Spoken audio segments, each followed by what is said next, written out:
এই যে আজকে বানাবো চিলি চিকেন, তার জন্য এখানে পেঁয়াজ, এর মধ্যে আছে আদা, এর মধ্যে রসুন, আর এর মধ্যে একটু পেঁয়াজ রেখেছি, এটা চপ করে নেব। তো আমি কিন্তু অন্যরকমভাবে চিলি চিকেন বানাই, যেভাবে বানাই আমি তোমাদের সাথে সেটাই শেয়ার করব। এখানে মাংসটা নিয়ে নিয়েছি, এখানে শুধু আমি লেবু দিয়েই ম্যারিনেট করে রেখেছি। আর এই যে এখানে পেঁয়াজ আর ক্যাপসিকাম কাটা হয়ে গেছে, এর মধ্যে আদা আর রসুন পেস্ট করে রেখেছি। একটু পেঁয়াজ কুচি নিয়েছি, যেটা আমি এই চিকেনের মধ্যে দেবো।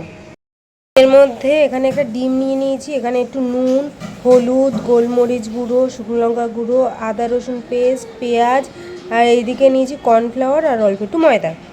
এখানে মাংসটা ভালো করে মাখিয়ে রেখে দিয়েছি, এবং তেল গরম হয়ে গেলে এটা ভেজে নেব।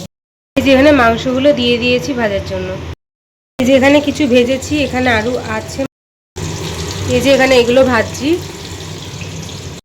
পকোড়া ভাজা গেছে, অনেক তেলটা গরম হয়ে গেছে। এখন দিয়ে দেবো পেঁয়াজের ক্যাপসিকাম।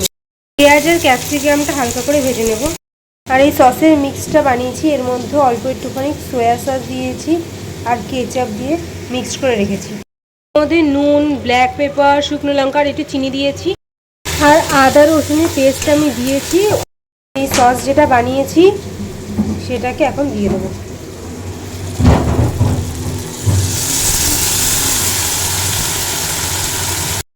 তো দিয়ে দিয়েছি, এরপর আমি এখন এই চিকেনগুলোকে দিয়ে দেবো।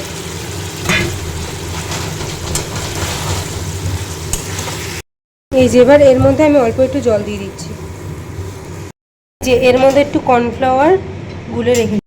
এটা হয়ে এসছে, এখন আমি কর্নফ্লাওয়ারটাকে দিয়ে দেবো।